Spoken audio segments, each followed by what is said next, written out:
I can't believe I'm making this video right now. Here goes nothing. Okay. Hello. This was not the type of video that I planned on making today. I originally sat down to film a Q&A. I got a bunch of questions on Instagram and was just going to answer them and do a little makeup video with it, and it was going to be fun and lighthearted, but one question in particular stood out to me and I felt like it deserved its own video, so that's what I'm doing today.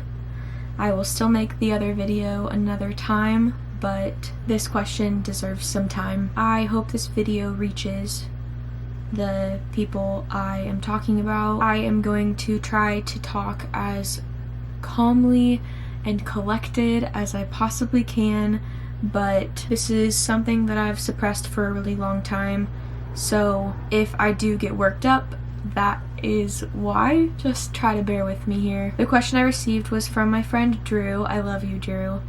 We went to school together and she understands my upbringing just as well as I do. The question was, when did you realize that our religious upbringing was toxic? And I think that is such a great question and something that I haven't really spent a whole lot of time thinking about, like actually pinpointing when I realized. I will get to that question very quickly, but I first need to give a little bit of background for those who might not know. I went to a private Christian school from pre-K all the way through high school graduation. So from the ages of 5 through 17, I was completely immersed in the Christian religion. I was taking Bible class every day. I was going to in-school church services weekly. I was praying before class. Like, my life was completely immersed in Christianity. I honestly think that if it weren't for my parents, who raised me so well, I don't think I would have turned out the way that I did. They raised me to be proud of who I was, no matter who I became, what I wanted to wear, who I wanted to love, where I wanted to go. They supported me in every aspect of my life, and I am so grateful for that. I know lots of queer kids don't get that, especially ones who grew up in religion, so I do have to say that I am extremely lucky to have the family and the parents that I do. They originally wanted me to have a good upbringing and put me in a private school because they felt like the kids there and the families there would be good influences on me, and it was ultimately my choice to stay at the school I was at for high school. They gave me the freedom to choose where I went to school, and I was being pretty brainwashed and honestly believed, even in my circumstances, that that place was the best place for me to be. So I never dated boys. I thought they were cute, and whenever a boy would try to pursue something with me, I would feel this pit in my stomach, this grossed out feeling. I would kind of panic, and not in like the nervous cute way. I just felt like something was going wrong. Like I was doing something wrong. And it wasn't until I dated a girl for the first time my junior year of high school that everything kind of started to click for me. I didn't feel that same feeling that I did with boys, and it was refreshing. It was difficult though because I wasn't out, and I couldn't come out for a multitude of reasons. Some of which included school and church policies, and honestly just being afraid of the judgment that I might receive from the people around me. And also because I was being so brainwashed by Christianity at that school that I believed that my sexuality was just a phase, and that when I went off to college I would find a boy to date and we would fall in love and get married, and I would never have to confront that part of my life. I would never have to come out. I would never have to tell anybody about it because it wasn't real. And I think that that is a pretty common feeling that a lot of young, closeted kids feel. If you do feel that, I want you to know that you are not alone, and it is scary but you'll get through it and you'll figure it out. I remember being terrified in high school because people suspected things. People suspected that I was gay. Everybody was in everybody's business, so everybody was constantly asking me if I was dating a girl or if I was gay, and they never came at me in a loving way. It was honestly in a really judgmental way. Kind of like, somebody told me that you're gay, is it true? Like, they were almost grossed out. I was terrified, and I had such a built-up, internalized homophobia towards myself that I could not let go of. I never had a problem with gay people, but when it came to myself being gay, I could not stand the thought of it. It actually made me feel sick to my stomach. My Bible teacher taught us that sinners go to hell, and gay people are sinners. So therefore, if I was gay, would be going to hell. So naturally, I just couldn't be gay because I had been a believer my whole life and I was going to heaven. And that fear alone is enough to convince a kid whose mind is still developing, who's still absorbing information, that their sexuality and what they're feeling is wrong and they need to suppress it. And that is exactly what I did. But even then, even after learning those horrible fear tactics, I want to call them, about hell, I didn't realize that my upbringing was toxic. It wasn't until college that I fully realized, and it actually wasn't until my junior year when I officially came out to the public. Many people in my life already knew, but I really wanted to share that information about myself with the people that I grew up with and the people who weren't in my immediate circle. It just felt necessary at that point. When I made my initial coming out post on Instagram, I was flooded with support from friends, from acquaintances, from family, from everybody. I felt so good, and I felt so free and so happy, and I felt like I was on a high that I would never come down from, until I realized that I had lost support from a lot of people in my life. All of a sudden, the faculty of the school, my cheer coaches, my teachers, not all of them, but some, and even some students, people I spent my entire childhood with, just stopped commenting on my posts.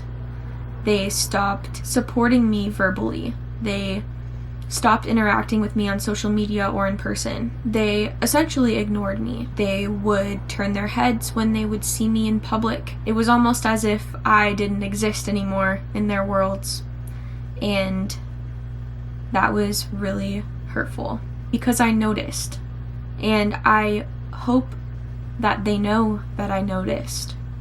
Because when someone from your life, someone who mentored you, who coached you, who was your teacher, who was your friend, who supported you in all other aspects of your life, just stops doing those things, you notice. And you can't help but miss the presence that they had in your life. I promise you always notice. You can't just all of a sudden become absent in somebody's life, especially after something as big as their coming out, without them noticing. And it really fucking hurts.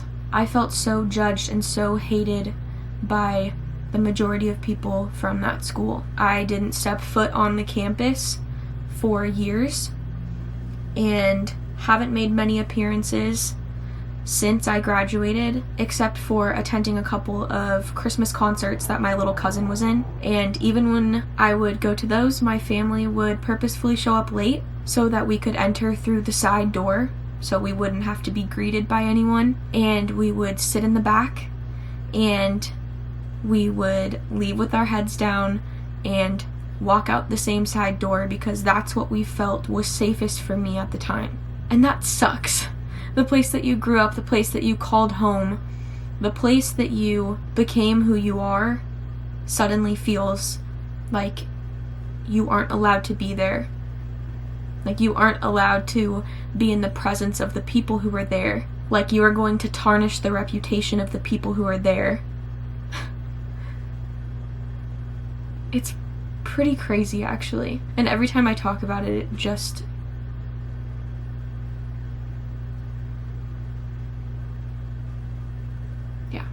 it was then that I realized that my upbringing was toxic and how toxic Christianity can be. And I'm not referring to everyone. There are so many people from that institution, from that school and that church who actually have stood by me and supported me vocally. And the vocal support is what matters. When you can post publicly on your social media and share with everybody in your life that you support somebody who is different than you, that's when you're a true supporter. That's when you're a true ally. And I didn't feel that from a lot of people. But those few who did stick by my side and who did support me, those people give me hope in Christianity, because it is possible to be a Christian and also to support the LGBTQ plus community. I know many people who can testify to that. It does make me feel like not all Christians are bad and hateful, but a lot of them are, unfortunately. It was difficult, to say the least, to come to this realization, and honestly, it still is. It still really hurts to talk about. This is about my 5th time trying to record this video today, and it's because I have kind of broken down in the other attempts. I feel sick to my stomach anytime I go around that school or know that I have to come in contact with somebody from there, and I don't think I'll ever return, and that sucks, but I think it's what's best for me, and my family does support me in that decision. Through coming to this realization, I genuinely believe that I am a stronger and happier person, and I honestly owe all of that to myself and my family and my supportive friends. I owe none of that growth to the religious institution that I grew up in, and I will not let them claim my growth as something that God had to put me through in order to become stronger. That is way too often a narrative of Christianity, that God put you through a hard time so that you would be a stronger person. I'm not going to give them any of the credit. It is my strength. It is my journey. It is me being proud of who I am. I am gay. I am loved. I am happy. I am strong. I am worthy. I am deserving. I am proud. And it's taken a while, but I am finally there, and it feels really great. And I cannot believe that I am putting this on the internet, but it's time. That was a lot. This is a huge weight off my shoulders to finally get to talk about this, and I feel really proud of myself for reclaiming my identity and finding genuine pride in who I am. So thank you so much for watching this video. I hope that you found something helpful in it or relatable in it, and please share it with people who you think might need to understand that you can be Christian and you can also support the queer community, because we're not bad people. If hearing this helps a Christian shift their perspective even just a little bit, I feel like I'm doing something right. I want to end this video by thanking everybody who has supported me, who's shown me love through the years, from when I was just a little baby gay to now with all the pride that I do have now. Thank you for supporting me and never letting your pride get too much of you, because whether you're a pastor or a teacher at a Christian school or a churchgoer, you can support people like me. So the people who have supported me and loved me, your support never goes unnoticed. And the people who withdrew their support from me and for me after I came out, your lack of support also never goes unnoticed. And I hope you know that. I'm gonna leave you all with that. Thank you for watching. It's a good day to be gay, and I'll catch you in the next one. Let's stir the pot a little more, shall we?